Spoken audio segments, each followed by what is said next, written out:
Welcome to Infectious Diseases TV. We share useful information about infectious diseases.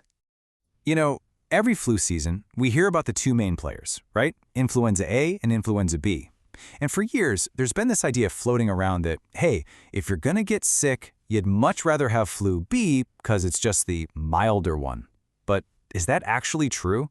Today, we're gonna dive in and bust that myth once and for all by looking at the real science. So, to really get why these two viruses can be so different, we first have to, look at the viruses themselves. Think of it like getting to know the family. Okay, this table lays it all out pretty perfectly. Influenza A is kind of like a master of disguise. It has tons of subtypes. You've heard of them. H1N1, H3N2, and it loves to jump between species, like humans, birds, and pigs. Influenza B, on the other hand, is much more of a homebody. No real subtypes, just a couple of family lineages, and it pretty much sticks to humans. But the most important difference, the real kicker, is how they change over time. And that brings us to this huge distinction: shift versus drift. Think of antigenic drift as the virus just kind of changing its sweater from year to year. These are just small, gradual mutations, and both A and B do this. But antigenic shift, whoa, that's the virus getting a complete dramatic makeover, a whole new identity. It's an abrupt, major change, and here's the key: only influenza A can do it. This is what gives it its world-changing potential.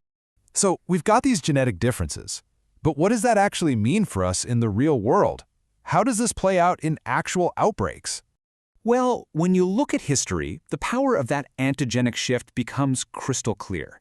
Every single major flu pandemic in the last 100 years, from the terrible 1918 Spanish flu all the way to the 2009 swine flu, was caused by an influenza A virus. It's because it can create these completely new versions that our immune systems have never seen before, allowing it to spread like wildfire across the globe. Influenza B just doesn't have that trick up its sleeve. And even in a normal year, you see this play out in the numbers. In a typical flu season, influenza A is the big one, right? It accounts for about 3/4 of all the flu cases we see around the world. Influenza B makes up that last quarter. It's definitely significant, but A is usually the main event. But here's where it gets kind of interesting. They don't always hit at the same time. It's pretty common to see a big wave of influenza A early in the winter. Then, just when you think things are starting to calm down, influenza B can surge and create a whole second wave later in the season. We also see some general trends in who gets sick. Now let's be clear, anyone can get either type, but proportionally, influenza A tends to hit adults and the elderly a little harder. Influenza B, for whatever reason, often shows up more in children and young adults, sometimes causing some really big outbreaks in schools. Okay, so now we get to the really big questions, because this is where all the myths live. If you get sick, can you even tell which one you have? And is one really worse than the other? Well, based on symptoms alone, the answer is a definite no. I mean, look at this list. The core symptoms are pretty much identical. That sudden fever, the awful body aches, feeling completely wiped out. It's the classic flu experience, and both A and B will give it to you. Seriously, without a lab test, even your doctor can't tell them apart just by looking at you. There is one little hint, though. It's not a hard and fast rule, but research has shown that influenza B is a bit more likely to bring along some stomach problems. You know, nausea, diarrhea, and that's especially true for kids. But again, you can't really use that to diagnose yourself. So all of this brings us right back to our main question. If influenza A causes pandemics and influenza B doesn't, does that mean that an individual case of B is actually less severe? The science on this could not be clearer. And this comes straight from the CDC, the Centers for Disease Control and Prevention. After they studied patients who were hospitalized with the flu, their conclusion was completely direct.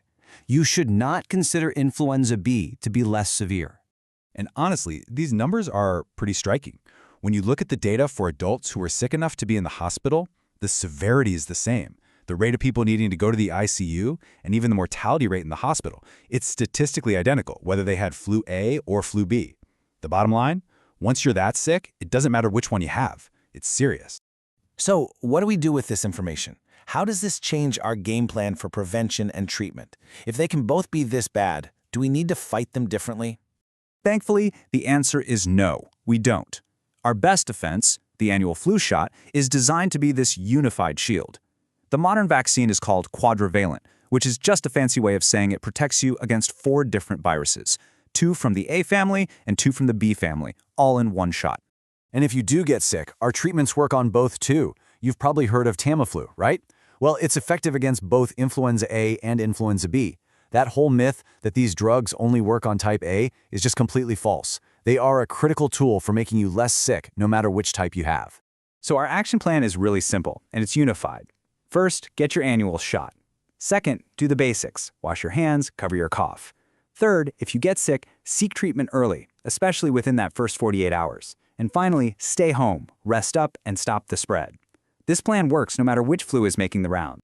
All right, let's do a quick lightning round recap of the myths we just busted. Myth: B is just a mild flu. Reality: nope, it can be just as severe as A. Myth: you can only get the flu once a season. Reality: you can absolutely get sick with type A and then get hit with type B later on. And finally, myth: Tamiflu only works on flu A. The reality: it works on both. So here's the real takeaway from all this. The flu isn't just one single enemy. It's a family of viruses, and both of its main branches, A and B, demand our respect. Understanding that B is not some milder cousin is what empowers us to take the threat seriously and protect ourselves and our communities in the best way possible. So the real question now is, what will you do with this knowledge to get ready for the next flu season? This is Infectious Diseases TV. Please like and subscribe.